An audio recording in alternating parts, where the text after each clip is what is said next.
오늘 시장도 역시나 어려웠습니다.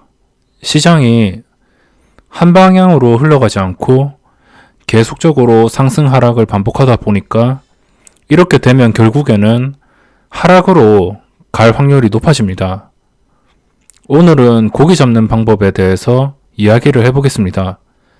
제가 유튜브를 처음 시작할 때는 그냥 개인 블로그처럼 개인 계좌나 매매 동영상 같은 거 찍어가지고 소장하고 취미생활로 즐기려고 했지만 이렇게 방송을 하다 보니까 구독자분들도 많이 늘어나고 제 생각보다 훨씬 커진 것 같습니다.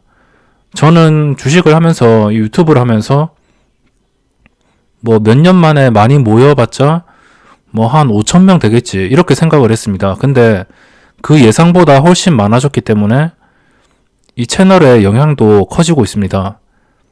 그래서 사람들이 늘어나는 만큼 중간중간에 종목 추천을 원하시는 분들도 계시고 고기 잡는 법도 괜찮지만 이렇게 고기를 주는 것도 좋아하시는 분들이 많기 때문에 제가 최대한 만족하고자 노력을 했습니다.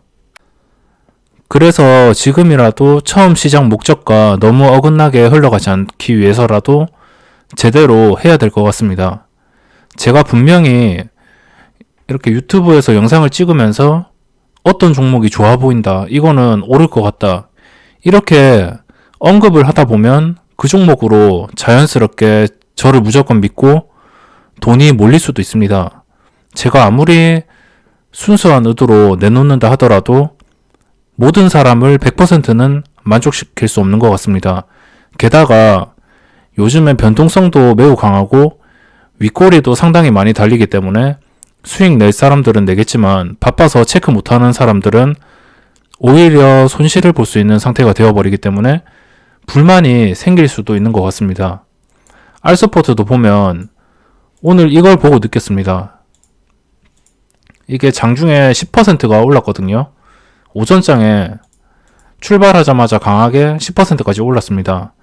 근데 기관들이 뒤통수를 치면서 오히려 마이너스 4%로 장대 음봉으로 긴 윗꼬리를 달고 음봉으로 마감을 했죠. 제가 너무 오버하는 건지 모르겠지만 보통 이런 종목은 제가 유튜브에 설명을 안 했을 때 스윙으로 가져가는데 이런 식으로 흘러내리는 경우는 거의 없습니다.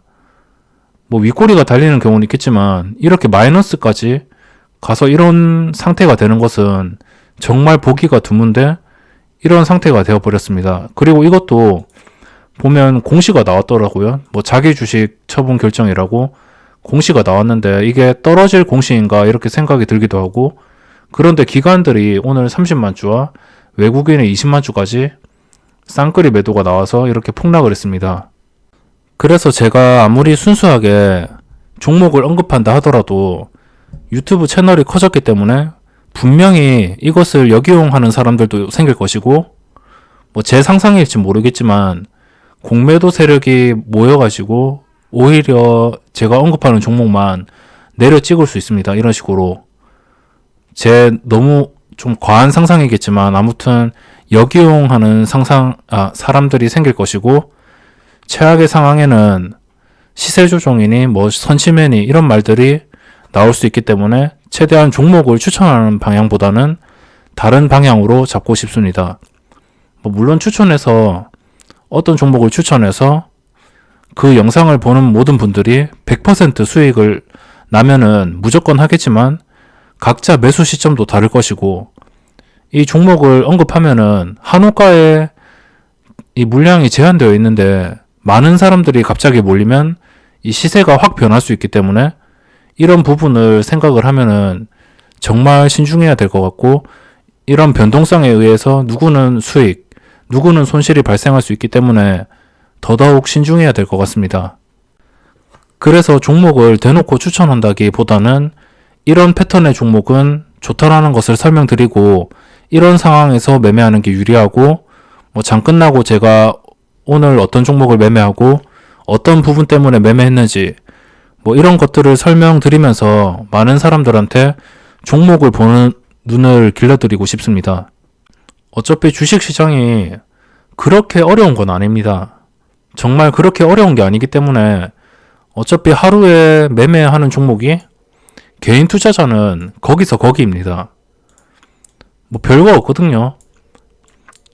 코스닥에서 집중적으로 보고 개인 투자자들이 매매하는 건 거기서 거기입니다. 그렇기 때문에 이 거기에서 거기인 종목들 중에서 좀 더 유리한 확률로 그리고 유리한 자리에서 진입을 하기 위해서 노력을 하는 것이지, 뭐 종목을 찾기가 힘들고 어떤 종목은 뭐 수익을 내기가 힘들고 이런 건 없습니다.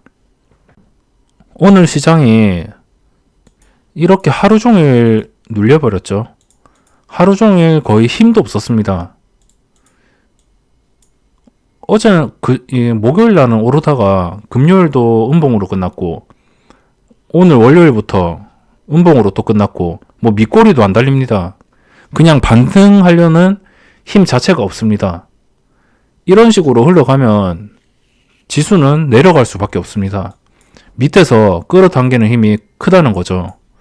그래서 바로바로 반등을 해줘야 되는데, 이런 식으로 음봉이 계속 뜨고 장중에 뭐 반등하려는 힘이 없다. 반등하려는 힘이 있어야지 나중에 상승 매수세가 나오면서 충분히 상승으로 방향을 돌릴 텐데, 이런 식으로 조금이라도 밑꼬리가 달려주면 좋은데, 그렇지 않고 상승하면은 이 상승폭을 다 잡아먹으면서 떨어지고, 여기서 또 상승한다 하더라도 이 고점을 유지 못하고 점점 낮아진다. 이러면은 또 위기 상황이 올 수 있습니다. 그래서 이번 주 시장도 쉽지는 않을 것 같습니다. 도저히 예측을 할 수가 없고, 오늘 매매 종목 중에 알서포트라는 종목이 있습니다. 저는 알서포트를 이렇게 매매를 했었는데, 제가 한 며칠 전부터 이거를 언급을 드렸습니다. 그래서 금요일 날 종가에 넣어서, 제가 참고로 언급하는 종목은 저는 먼저 매수를 하지 않고 항상 지켜봤다가 제가 원하는 자리가 올 때, 그 자리를 지켜줄 때 그때 매수를 합니다. 그래서 금요일에 마이너스 2%까지 갔다가 떨어지지 않는 것을 확인한 다음에 진입을 했고, 오늘 시장에서 갭상승 이후에 뭐 그냥 보합 출발 이후에 바로 상승을 했습니다. 바로 2% 상승하다가 마이너스까지 갔습니다. 어차피 스윙으로 접근한 종목이기 때문에 계속 가지고 가겠다 이렇게 생각을 했는데, 오전장부터 거래량이 터졌습니다. 이 영상의 전 영상을 보시면 그날 급등할 만한 종목을 찾는 방법을 알려드렸습니다. 그렇게 거래량의 신호가 왔고 다시 시초가를 회복해주면서 충분히 시세를 줄 것 같아서 가지고 있다가, 하락에서도 전혀 겁을 먹지 않았습니다. 좀 불편하긴 했지만, 좀 하락에서도 거래세가 아니고 거래량이 계속적으로 나오고 있기 때문에 분명히 시초가를 회복할 때, 그때 확신이 들었고, 이 하락할 때, 마이너스까지 하락을 할 때, 여기서 다시 보합으로 올라올 때, 그때 거의 확신을 했습니다.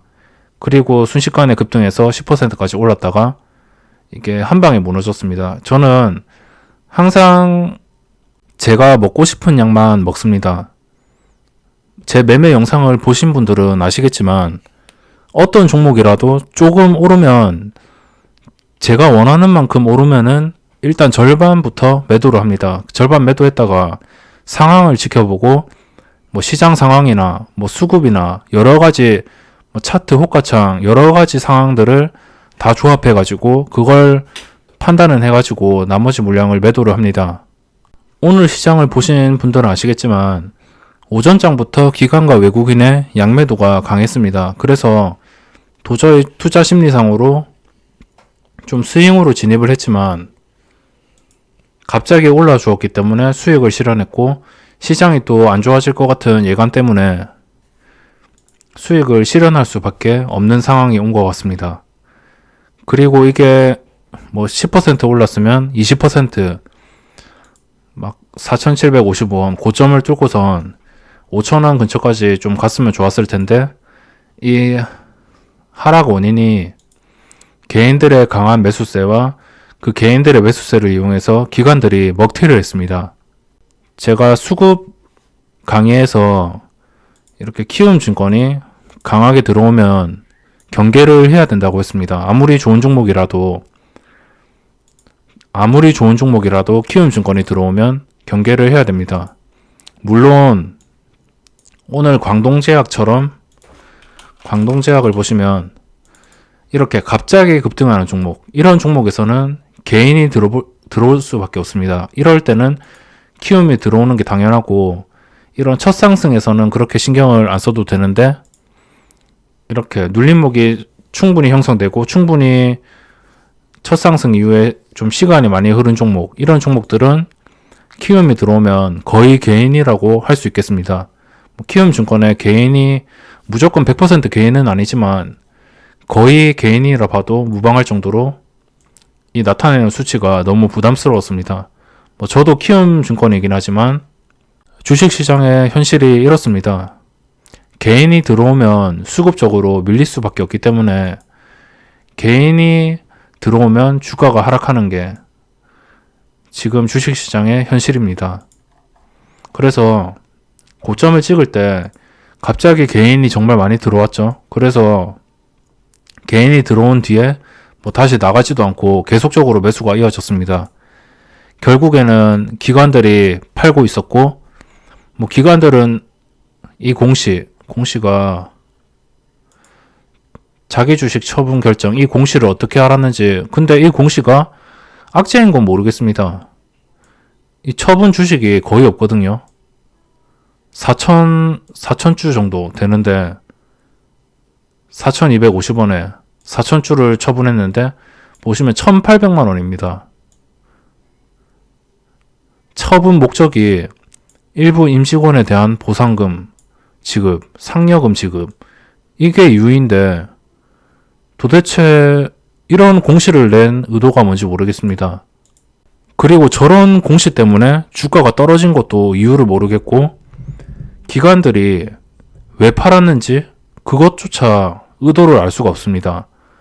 이게 엄청난 악재도 아니고, 시간 내에서는 좀 하락하다가 1% 정도 하락하다가 거의 보합 가까이 올라와서 마감을 했습니다.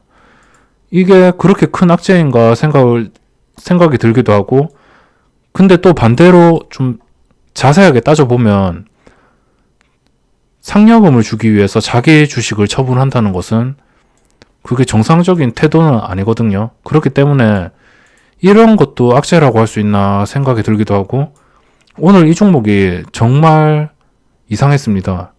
그냥 상식적으로 이해가 안 되는 그런 봉이었고, 스윙 종목으로 보면 이런 봉이 잘 안 뜨는데 아무리 뜨더라도 10% 올랐으면 윗꼬리 달고선 한 3, 4%에서 마감한다던가 플러스에서 마감을 해주는 경우가 많은데, 완전히 그냥 추세를 다 잡아먹을 만큼 긴 윗꼬리에 음봉 망치형으로 마감을 했습니다. 이거는 오늘 빠져나간 기간이 다시 들어오지 않는 이상은 여기서 황금선을 깨고 다시 하락으로 갈 가능성이 높아 보입니다. 그리고 INC가 3번 연속 양봉이 나왔습니다. 주가가 하락하지도 않고 꾸준히 올라가고 있고, 하지만 지수가 안 좋으면 이것도 무너지기 때문에 이것도 지수에 따라서 대응을 해야 될 것 같고, 단기 평선인 5일선만 무너지지 않는다면 가지고 있다면은 계속적으로 그냥 지켜보면 될 것 같습니다. 오늘 종목들이 그렇게 재미있지는 않았습니다. 신규 상장한 KB 제18호 스펙, 이게 상한가가 가고, 신형 스펙 5호가 하루 종일 하락에서 놀다가 마감을 했습니다. 이거 두 개를 매매하지는 않았지만 구경을 했습니다. 이거는 시초가가 2배가 떴죠. 좀 너무 심한 것 같습니다. 너무 심하게 해먹는 것 같고, 이것도 상한가를 갔는데 정말 믿기지가 않습니다. 근데 기관들은 다 팔아먹었죠. 이 KB 스펙은 기관들이 477만 주를 팔아먹고, 이 신형 스펙은 200만 주를 팔고 도망갔습니다. 어제 예측대로 기관들은 전부 팔고 도망갔고, 이제부터는 폭탄 돌리기 싸움이겠죠. 누가 그 폭탄에 당첨되냐, 이거는 어차피 그 누군가가 개미입니다. 그 누군가가 세력은 아닐 테고 기관은 아닐 테고 외국인도 아닐 겁니다. 무조건 그냥 선량한 개인 투자자일 것이고 누군가는 고점에 물려서 크게 고생을 할 겁니다. 그래서 이런 종목은 뭐 초단타가 아닌 이상, 하루 단타가 아닌 이상 쳐다보지 않는 게 좋을 것 같습니다. 그래서 오늘 시장에서는 뭐 특정 종목들도 많았고 대북주들도 시초가부터 상승을 했지만 저는 알서포트를 매매했습니다. 알서포트 말고는 딱히 매매한 게 없고 알서포트를 매매하고 거의 오늘 하루를 마감한 것 같습니다. 오후장에도 지수가 계속 떨어져 가지고 보시면 이때부터 12시가 지나서 지수가 계속 떨어졌습니다. 한 번도 반등하지 않고. 그래서 이런 지수에 대한 압박과 양매도에 대한 압박으로 오후장에는 거의 매매를 하지 않았습니다. 그래서 이번 영상에서 말씀드리고 싶은 건 고기를 지어주는 것보다 그냥 잡는 방법을 꾸준하게 알려드리는 게 좋을 것 같습니다. 그래서 앞으로도 어떤 타이밍에 매매하고 뭐 어떤 상황에서는 매매를 하고 이런 것들을 많이 올려드릴 테고 제가 하루가 끝나고 뭐 어떤 종목을 매매했다, 어떤 건 어땠다 이런 것들을 간단하게 설명드리면서 하루를 마감하도록 하겠습니다. 그럼 이번 영상은 여기서 마감하도록 하겠습니다.